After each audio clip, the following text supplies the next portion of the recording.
I am Kye Gbangbola, representing Truth About Zane and Nicole, Zane's mummy. Good afternoon.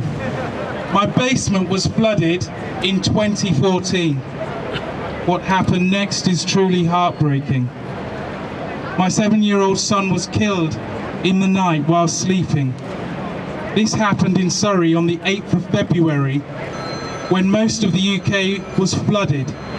Hydrogen cyanide came into our Victorian home. It was released from floodwater that had passed through unregulated landfill and under our home. Zane, my son, does not have a death certificate.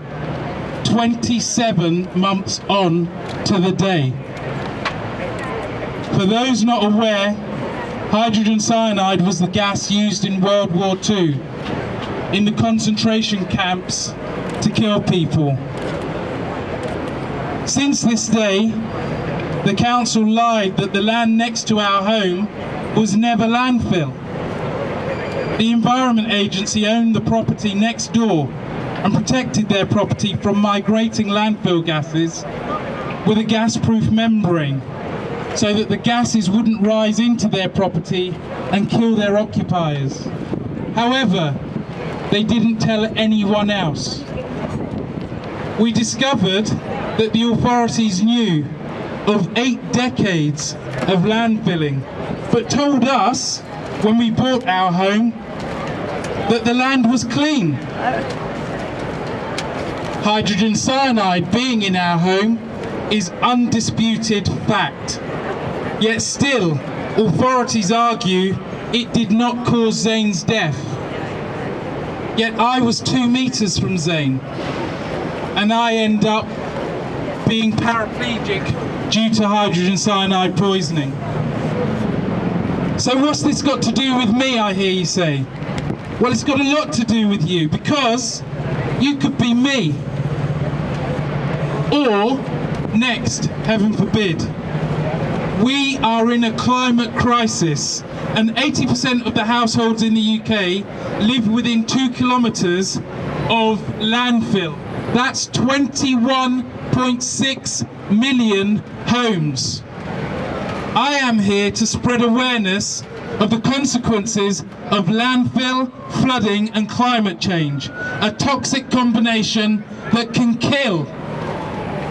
Our son's inquest is next month, and we have been denied legal aid to pay for representation to argue for a truthful death certificate. A great way to silence us, eh? But why? Because we dared to ask for the truth, so that we could protect others. This is a national disgrace. The refusal of legal aid is a blow to revealing the truth of what happened to Zane. What it means is that grieving parents must represent themselves at Zane's 6-week inquest against 6 of the country's top QCs, representing several state bodies, all paid for at the public's expense, and we as victims and grieving parents are left totally naked and defenceless, forcing us to have to ask for donations. Otherwise we can't be represented. This is just like Hillsborough. In our case, authorities spending millions of pounds on the best legal minds to fight 2 grieving parents to cover up the death of one 7-year-old child that could affect many others across the country if it hasn't chronically already. The state should not hold all of the cards in the case of the death of innocent children. There should be proper, full and fearless investigation into how cyanide got into our house and where it came from, how it got into our area, so that the public can be protected from the risks. If the truth of what happened to us, as reported to an emergency cobra, is not recognised, nothing will be learned. And this ticking time bomb will strike again. We say to our authorities, stop thinking liability and start thinking solutions. Our fight for answers for Zane extends beyond us as a family and to you as a public. Zane and we all deserve the truth. Government and their departments must protect society and show that they care for us and for our children. They must show leadership, they must show honesty, they must show openness, integrity, candour, and be responsible and accountable to us, the people. Cheers.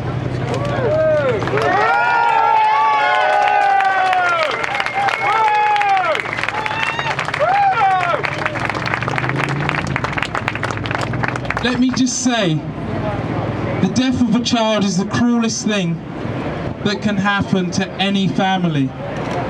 When Zane died, it was like having our heart torn out. And we have been forced to endure it being repeatedly stamped on, with denials and delays. And so to summarise, this is about social injustice, the death of innocent children and being denied access to justice to get a death certificate for our 7-year-old son that died during the first UK storms attributed to climate change, exposing the chronic societal dangers of proximity to landfill during flooding. Never believe the myth. Please, please hear this. Never believe the myth that individuals cannot make a difference. If you think what happened to Zane is wrong, then stand up and support. Show that you care. Do you support what we've been saying? Yeah!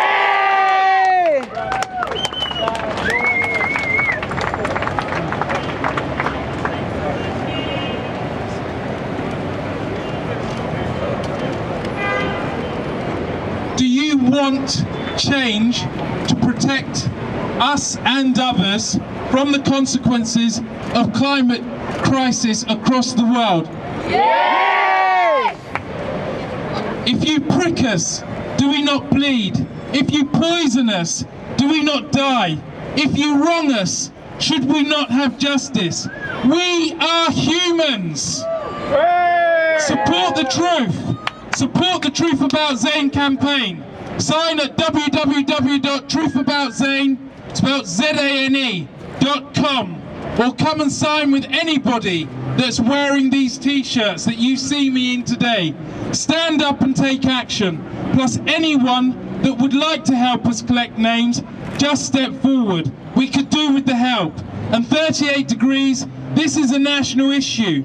To everyone here, hear the speakers today. Enjoy the march. And extra hugs to all of your children. And to the children here today and around the world. I was reading Zane's article this morning. He wrote as a founder of a member of his school's green team.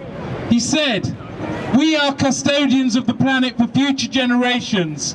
That's what he wrote. So my point is, children here today, you're doing a good thing by being here. God bless.